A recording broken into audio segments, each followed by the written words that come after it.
Hello, my name is Christine Quinlan Gordon. I previously recorded at Glucksman Ireland House in New York City about a month ago, and I didn't have all my documents with me, so I thought I would come up to Toronto and give you a little bit more information on my Famine family.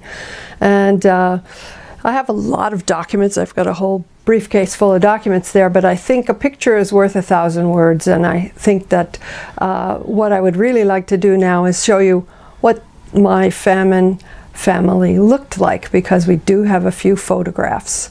And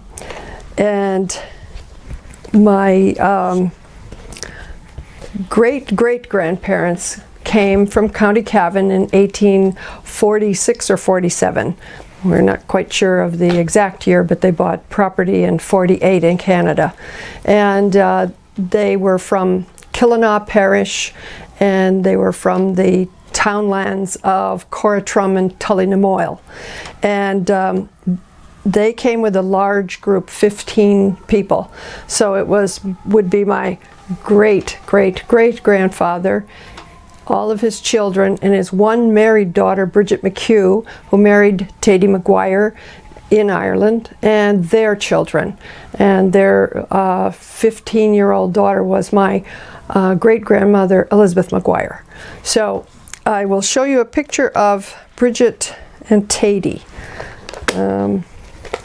I think it's fabulous. It was taken in Canada about 1856, and so they would have been in the country 9, 10, 11 years at that point, and I think they are still wearing their clothing from Ireland. You can see the tails and the top hat and the wimple and the long dress, very, very typical Irish costume.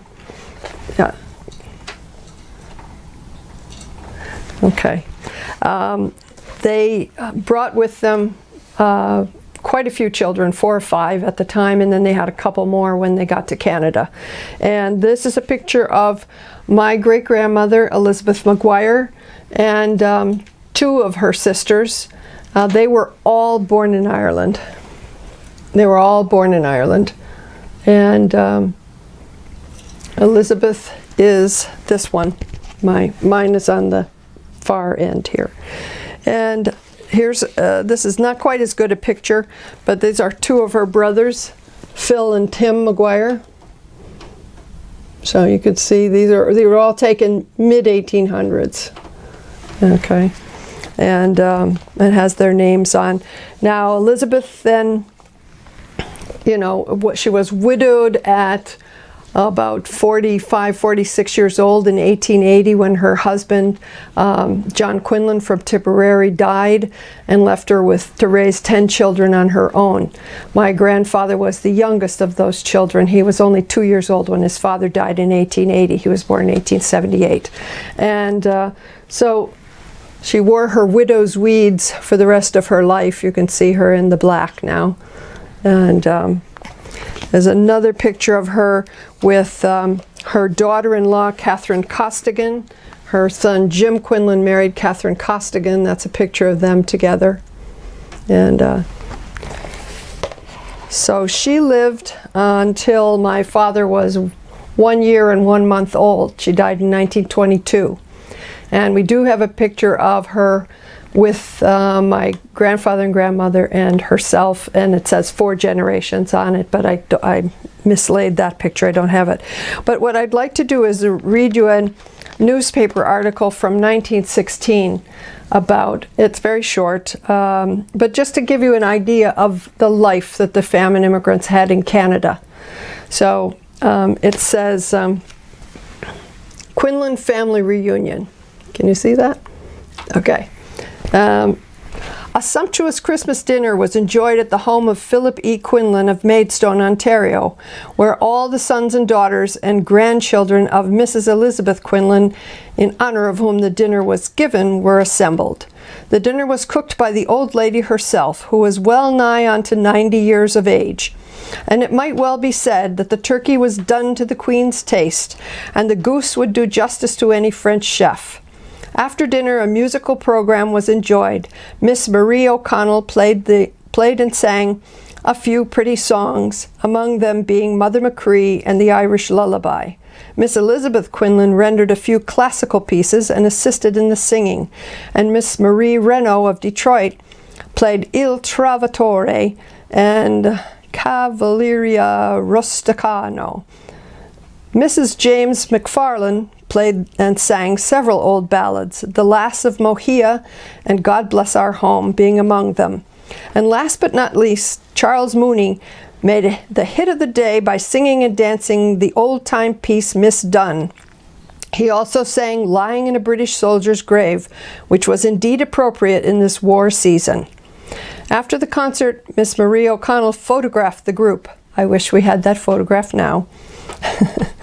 After supper, all dispersed for their respective homes. Among those present were James Quinlan and two daughters, Elizabeth and Kathleen, Mr. and Mrs. Jerry O'Connell and family, Mr. and Mrs. Charles Mooney and family, Mr. and Mrs. Joseph A. Quinlan and family, Mr. and Mrs. John Renaud and granddaughter, Miss Marie Renaud of Detroit, Frank McGuire, Mrs. James McFarlane, and John Moynihan, a total of 31 guests. The old lady was the recipient of many rare and valuable presents and was well remembered by her sons and daughters and all present.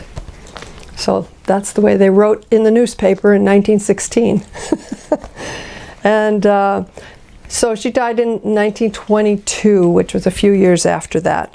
Now this would be her oldest son and his wife, Philip Quinlan. There's another picture of Uncle Phil right there. My dad's uncle, who was born in 1856.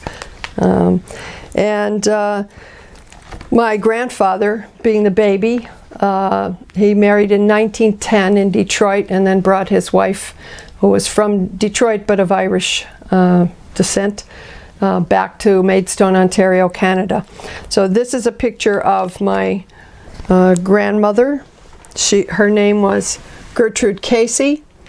And my great-grandmother, Sarah Daly Casey, and this is Aunt Clara and Aunt Irene. I met Aunt Irene. She lived to be 100 years old, and she told me a lot of the family history on the Casey side. And this is another picture of my grandmother and her sister, Aunt Irene Casey. She was her bridesmaid at her wedding in 1910. And this is her older sister, Mame, who married a first cousin of my grandfather, Tim Renaud. His mother was Mary McGuire, who was in that picture of the three sisters in the beginning. And this is a picture of my grandmother and grandfather on their honeymoon in 1910. So you can see that the Irish, they struggled at first, but they saved their money, they bought land, they farmed, and they did fairly well. I mean, they were photographed fairly early in the life of photography. So I think they were never wealthy, but they were never really poor either. They had a nice life for themselves in Detroit and Canada both. So that's my grandmother on her honeymoon in 1910.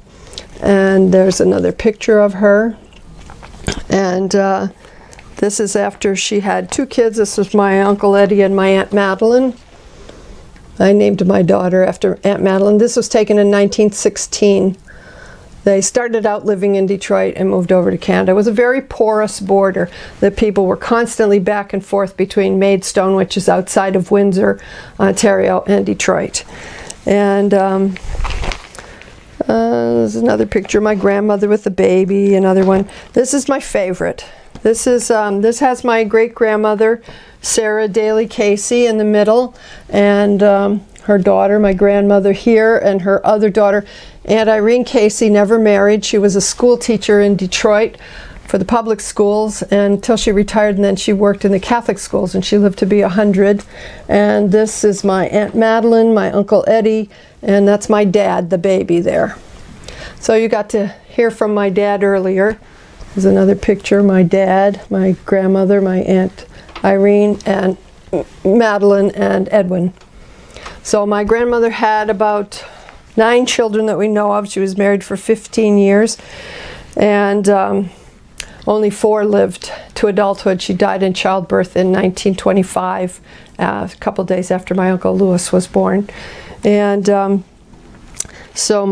and 5 years after that, my grandfather got cancer and died. So the baby, this is Louis the baby, went to his first cousin, Frank McGowan. So this is a picture of my grandfather's Whippet car, and it says Louis and his daddy and his papa. So, you know, right away he knew that he was dying, and he was already giving his child to his cousin to raise.